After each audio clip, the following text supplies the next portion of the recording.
ரொம்ப பேருக்கு தைரியம் இல்ல இப்படி சொல்றதுக்கு. இந்த சின்ன கிளிப்ப பாருங்க, பேசுவோம். So you're Shia, you're Sunni, you're Hanafi, you're Sufi, you're Salafi. What are you? I'm a Muslim. Alhamdulillah. Now, Allah says in the Quran, in many places, "Qala innani minal Muslimin." You're a Muslim. There's no verse in the Quran call yourself Hanafi, Shafi, Hanbali, Maliki, or a Shia or a Sunni. I respect all the Imams. All the four Imams, Imam Abu Hanifa, Imam Shafi, Imam Malik, Ahmad ibn Hanbal. May Allah bless them all. They were great scholars. They never gave fatwas to bring divisions. They came to explain the thing.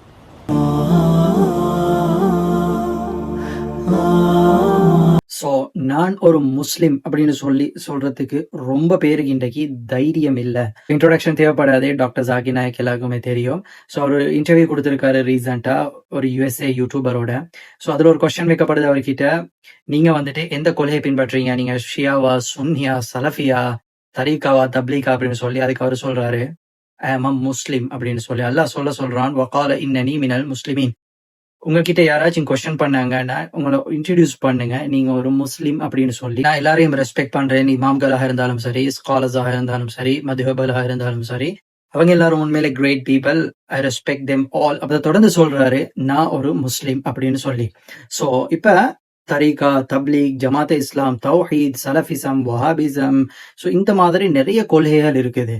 So இந்த பேரோட எல்லாம் நீங்க compare பண்றப்ப இந்த word முஸ்லீம் எந்த வகையில முஸ்லிம் அப்படிங்கிற இந்த வேர்ட், இந்த டைட்டில் வந்துட்டு தரக்குறைவாக இருக்குது. எங்கள நிறைய பேர் இன்றைக்கு நாங்க இந்த கொள்கைகளை முன்னுக்கு வச்சுதான் எங்களை அறிமுகப்படுத்துறோம், ரைட்? ஸோ அந்த கொள்கைகள் எப்படி ஃபார்ம் ஆச்சு, அதுக்கு பின்னால் இருக்கக்கூடிய விஷயங்கள், இதோட ஆழமான அறிவு ரொம்ப பேர்கிட்ட இன்றைக்கு இல்லை. அப்படியே சிலபஸ் ஸ்கூல்ல எப்படி இருக்கோ அப்படியே காப்பி பேஸ்ட் பண்றவங்க வந்துட்டு.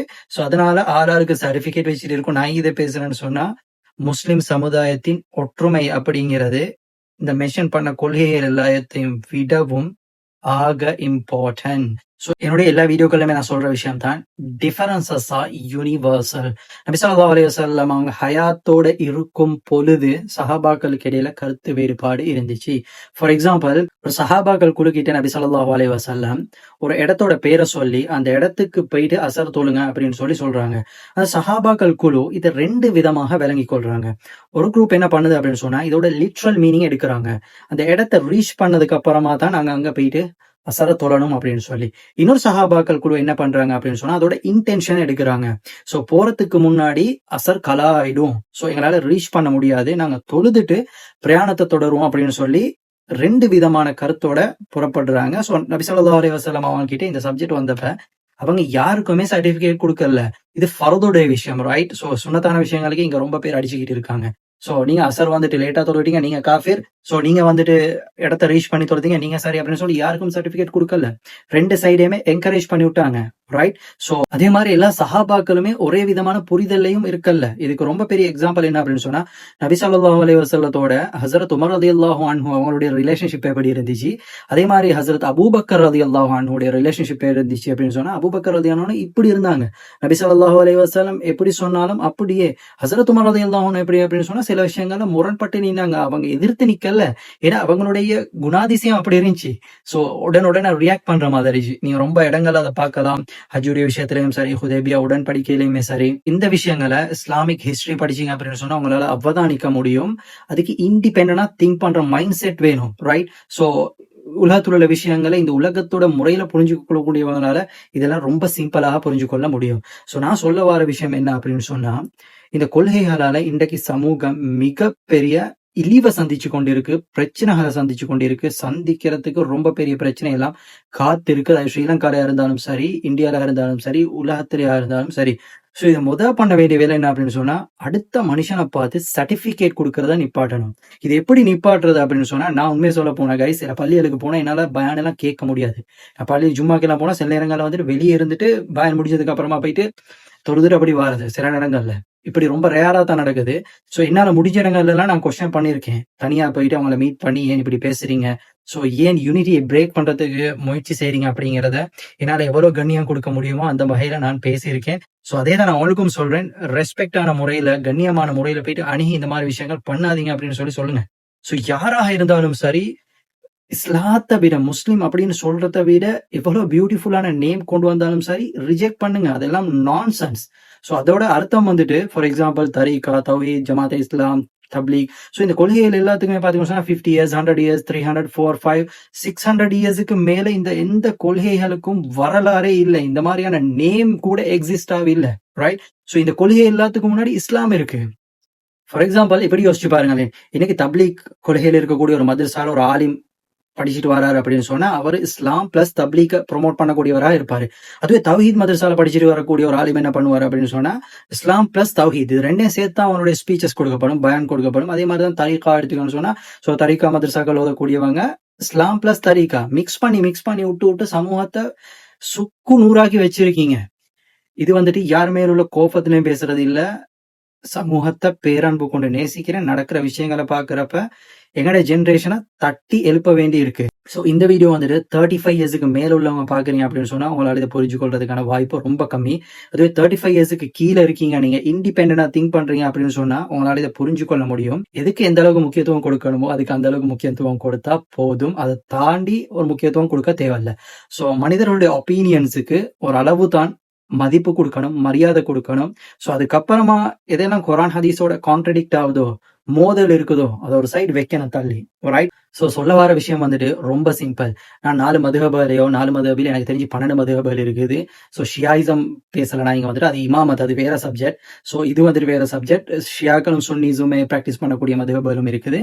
ஸோ அதே மாதிரி பார்த்தீங்கன்னு சொன்னால் இந்த கொள்கைகளாக இருக்கலும் ஸோ நான் இது எல்லாமே 100% ரிஜெக்ட் பண்ணுங்க அப்படின்னு சொல்லலை. குரான் ஹதீஸ் அடிப்படையில் இதெல்லாம் இருக்கோ, எந்த புரிதல் எல்லாம் இருக்கோ, என்ன அப்படின்னு சொன்னா மனிதர்கள் வந்துட்டு ஒரே மாதிரி திங்க் பண்ண மாட்டாங்க. இஸ்லாம் வந்துட்டு ஒரு நாள்ல குரான் ஒரு நாள் இறக்கப்படவும் இல்லை, கிட்டத்தட்ட 22 இயர்ஸ் குரான் வந்துட்டு இறக்கப்பட்டுச்சு. அதே மாதிரிதான் ஹதீஸுடைய வரலாறு எடுத்து பார்த்தா பல வருட காலங்கள். ஸோ இது எல்லாமே வந்துட்டு ஒரு நாள்ல சிலபஸ் போட்டு இப்படித்தான் அப்படின்னு சொல்லி படிப்பிச்சு கொடுக்கப்பட்டதால இது பல காலங்கள், பல நிகழ்வுகள், ஸோ பல ஹிக்மத் இதுல இருக்கு, அவ்வளோ பெரிய மெசேஜ் இருக்கு, இதுக்குள்ள அவ்வளோ பெரிய விஸ்டம் ஞானம் இருக்கு, ரைட்? ஸோ இது காலத்துக்கு காலம் சில விஷயங்கள் அப்டேட் ஆகிக்கிட்டே இருக்கும். நாங்க இதுக்கு முந்தி 600 வருஷத்துக்கு முந்தி அவங்க இப்படி பண்ணாங்க அப்படிங்கிறதுனால அங்கேயே இறுக்கி பிடிச்சிட்டு இருக்கணும் அப்படிங்கிற எந்த விதமான அவசியமும் இல்லை. குரான் எந்த இடத்துலயும் இப்படி சொல்லவும் இல்லை. மனுஷனை பார்த்து சொல்லுது, நீங்க குரானுடைய ஆயத்துக்களை சிந்திங்க, லியத்தப்பரு ஆயத்தி, குரானுடைய விஷயங்களை சிந்திங்க, ஆழ்ந்து சிந்திங்க சொல்லுது. இல்ல நாங்க 600 வருஷத்துக்கு முன்னுக்குள்ள அவங்களுக்கு விளக்கத்தை கொடுத்துட்டா நீங்க எதுவும் சிந்திக்காதீங்கன்னு சொல்லல. சோ மனிதர்களை வந்துட்டு இண்டிபெண்டா திங்க் பண்ற விஷயங்கள்ல இருந்து கலட்டி எடுக்காதீங்க. சோ இதை புரிஞ்சுக்கிறதுக்கான பக்குவம் எப்ப வரும் அப்படின்னு சொன்னா மார்க்க விஷயங்கள்ல ஓரளவுக்கான நாலேஜ் இருக்கணும், ஆழமா சிந்திக்கக்கூடிய பக்குவம் இருக்கணும், ரைட்? ஸோ இதுல எது ரிலிஜன், எது கல்ச்சர், ரைட்? ஸோ எது வந்துட்டு ஒப்பீனியன்ஸா இருக்குது, இதெல்லாம் பிரிச்சு சரியான முனையில அணுக முடியும் அப்படிங்கிற ஒரு பக்குவம் வந்துட்டு டெவலப் ஆகும்க்குள்ள திங்க் பண்ணணும். ஏன் இப்படி இருக்கு, ஸோ இதோட ஒத்தன்டிசிட்டி என்ன, ஸோ இது யாரு சொல்லியிருக்காங்க, இது எந்த கட்டத்தை சொல்லப்பட்டிருக்கு, ஸோ ஒரு விஷயம் இருக்கு, பிராக்டிஸ் இருக்கு அப்படின்னு சொன்னா பலவிதமான கருத்து வேறுபாடுகள் இருக்கு. விரல் ஆட்டலாமா, நீட்டலாமா, 3 முறை ஆட்டலா, தராவிகள் 8 ரக்காத்தா, 10 ரக்காத்தா, 4 சலாமா, இது மாதிரி பிரச்சனைகள் எல்லாமே இருக்கு. ஸோ இது எல்லா கருத்துகளுமே குரான் ஹதீஸ் அடிப்படையில இருக்கா, ஸோ இதுக்கான ஆதாரங்கள் இருக்கு. பிரச்சனை எங்க உருவாகுது அப்படின்னு சொன்னா ஐ ஆம் ரைட் அப்படின்னு சொல்றத விட்டுட்டு ஐ ஆம் ஆல்சோ ரைட், நான் மட்டும் சரியில்லை நானும் சரி அப்படின்னு சொல்லி பழகுங்க, ரைட்? சோ நான் இந்த வீடியோ வந்துட்டு இமோஷனலாவியோ நான் பேசுறதுனால எல்லாம் சேஞ்ச் ஆயிடும் அப்படிங்கிறது இல்லை.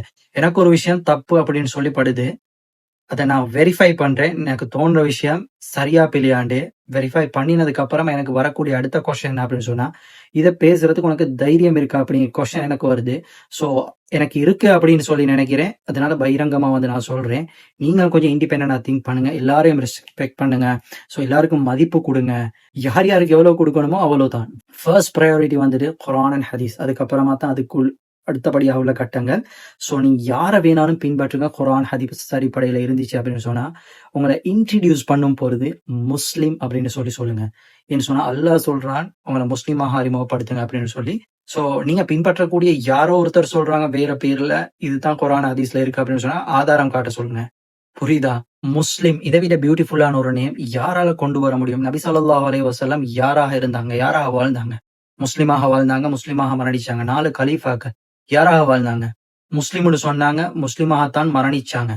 ஹசரத் ஈசா அலைஹிஸ்ஸலாம், மஹதி அலைஹிஸ்ஸலாம் வந்து நீங்க நினைக்கிறீங்களா தரீகால போய் ஜாயின் பண்ணுவாங்க? தப்லீக் ஜமாத்ல, ஜமாத் இஸ்லாம்ல, தௌஹீத்ல, சலஃபிசம், வஹாபிசம் இதெல்லாம் போய் ஜாயின் பண்ணிட்டு அவங்க இன்றைக்கு என்ன பிராக்டிஸ் பண்ணிக்கிட்டு எங்களெல்லாம் இன்வைட் பண்றாங்களோ அதுக்குள்ள போயிட்டு தான் ஜாயின் பண்ணுவாங்க நீங்க நினைக்கிறீங்களா? இந்த மொத்த உம்மத்தையும் தலைகீழா மாத்துவாங்க. இவங்க எதுலயே போயிட்டு ஜாயின் பண்ணிக்கிட்டு ஆளாளுக்கு சர்டிபிகேட் கொடுக்க போறது இல்ல, இவர் சுவர்க்கவாதி இவர் நரகவாதி அப்படின்ட்டு. அதை ஜட்ஜ் பண்றதுக்கு அர்ஷ்லோத்த நிக்கிறான். அவன் ஜட்ஜ் பண்ணுவான். நீங்க அவசரப்படாதீங்க. ரைட்? ஸோ யூனிட்டி அப்படிங்கிறது ரொம்ப ரொம்ப இம்பார்ட்டன்ட். மற்ற எல்லா விஷயங்களை விடவும் எதுல யுனைட் ஆகணும்? லா இலாஹ இல்லல்லாஹ் முஹம்மது ரசூலுல்லாஹ். இதுதான் மெஷர்மெண்ட் ஒரு முஸ்லிம்க்கு. ரைட்? ஸோ இன்ஷால்லா என்னுடைய நெக்ஸ்ட் வீடியோவில் ஒவ்வொரு கொள்கைகளையுமே டீட்டெயிலாக டிஸ்கஸ் பண்ணுவோம். இதில் எது மார்க்கம் டிரெக்டாக இருக்குது, இது கல்ச்சரலாக இருக்குது, ஸோ இதில் சில விஷயங்கள் காலப்போக்கில் எப்படி ப்ராக்டிஸ்குள்ளே வந்துச்சு அப்படிங்கிற விஷயங்கள் எல்லாமே டீட்டெயிலாக பார்க்கும். ஸோ இந்த வீடியோல இருந்து நீங்கள் ஏதாச்சும் தெரிஞ்சுக்கிட்டீங்க அப்படின்னு சொன்னால், இல்லை உங்களுக்கு இன்னமும் தோணுதா என்ன முஸ்லீம் அப்படின்னு சொல்கிறத விட வேறு ஏதாச்சும் ஒரு நேம் வச்சு தான் என்னை இன்ட்ரடியூஸ் பண்ணணும் அப்படின்னு சொல்லி நீங்கள் என்ன நினைக்கிறீங்க அப்படிங்கிறத கமெண்ட்டில் சொல்லிட்டு போங்க. இன்னொரு வீடியோவில் சந்திப்போம்.